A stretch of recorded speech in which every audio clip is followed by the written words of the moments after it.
অরূপ বিশ্বাস অবশেষে অরূপ বিশ্বাস তিনি নেমেছেন। আমি কোনো কথার উত্তর দেবো না, যেহেতু সাবজুডিস আমি এটা কোনো উত্তর, তোমাদের হাজার কোশ্চেন আছে, আমি একটাই বলছি, এরকম সাবজুডিস আমি এই বিষয়ে কোনো কথা বলবো না, যা বলার কোর্টে বলবো। এবং একটা কথা আজকেও বলছি, সত্যের জয় হবে। আর কিছু আপনার বিরুদ্ধে নানা অভিযোগ,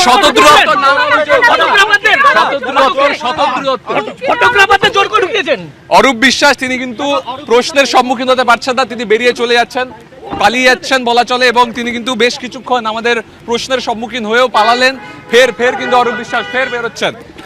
গোটা কলকাতা ধরে চরকিপাক খাওয়ার পরে কিন্তু অরূপ বিশ্বাস কিন্তু ফের বেরোচ্ছেন, আমরা দেখতে পাচ্ছি।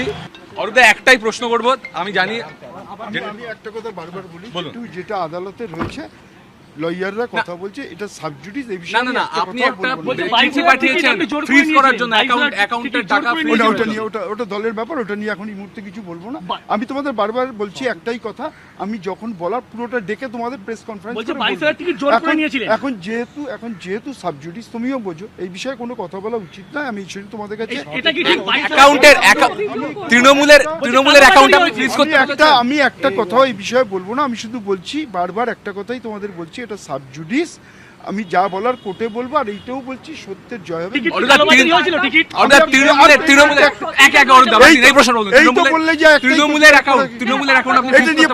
এটা নিয়ে পরে বলবো, আপনি কি ফ্রিজ করতে বলেছেন? তৃণমূল বলছে আপনি আর কোষাধ্যক্ষ নেই, এটা পরে বলবো। আপনাকে কি দল এই সময় তাহলে বিপদে ফেলে দিল? না, পরে বলবো।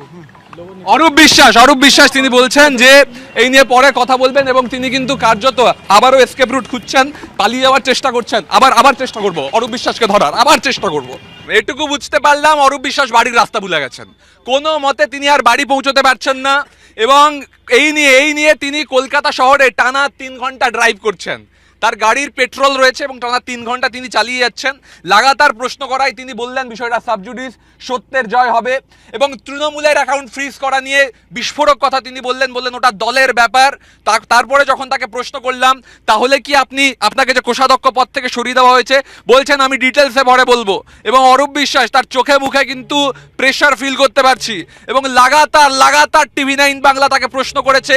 তিনি এই বিধাননগর দক্ষিণ থানা থেকে বেরোনোর পর অন্তত 3 ঘন্টা হতে চললো টানা গাড়ি চালিয়ে যাচ্ছেন। তিনি বিধাননগর দক্ষিণ থানা থেকে বেরোনোর পর মা ফ্লাইওভার ধরে প্রথমে আলিপুর যান, তার যে আস্তানা, বাড়ির আস্তানা, যে আস্তানা খুঁজে পাওয়া যাচ্ছিল না তাকে, সেই দিকে যান। তারপর সেখান থেকে তিনি আবার ফেরত চলে আসেন চেতলা হয়ে, রাসবিহারী হয়ে তিনি চলে আসেন আবার গড়িয়াহাট থেকে বালিগঞ্জ, পার্ক সার্কাস হয়ে, মা ফ্লাইওভার হয়ে আবার আলিপুর, সেখান থেকে আবার কালীঘাট হয়ে আবার হাজরা এসে তিনি আবার সাদার্ন অ্যাভিনিউ ধরে ইউটার্ন করেন। সেখানে ক্ষণিকের জন্য তার দেখা মিলল, যেখানে প্রশ্নের কোনো সদুত্তর মিলল না। তারপর তিনি আবার এখন রবীন্দ্র সরোবরের দিকে যাচ্ছেন। বুঝতে পারছি না মঞ্জিরা কি করতে চাইছেন উনি, সত্যি বাড়ির ঠিকানা গুলিয়ে ফেলেছেন? হতে পারে, এমনটা হয় অনেক সময়। তার কারণ তার খোঁজে যেভাবে একের পর এক নোটিশ যাচ্ছে, তার ভাই স্বরূপ বিশ্বাস সেই গ্রেপ্তার, এখন আমরা দেখতে পাচ্ছি রবীন্দ্র সরোবরের যে সিগন্যাল, সেখান থেকে আবার তিনি গাড়িটাকে ইউটার্ন করছেন। লাগাতার 3 ঘন্টা কলকাতার রাস্তায় চরকিপাক খাচ্ছেন প্রাক্তন মন্ত্রী, প্রাক্তন ক্রীড়ামন্ত্রী অরূপ বিশ্বাস, দাপুটে মন্ত্রী মমতা বন্দ্যোপাধ্যায়ের ছায়া সঙ্গী অরূপ বিশ্বাস কলকাতার রাস্তায় চরকিপাক খাচ্ছেন।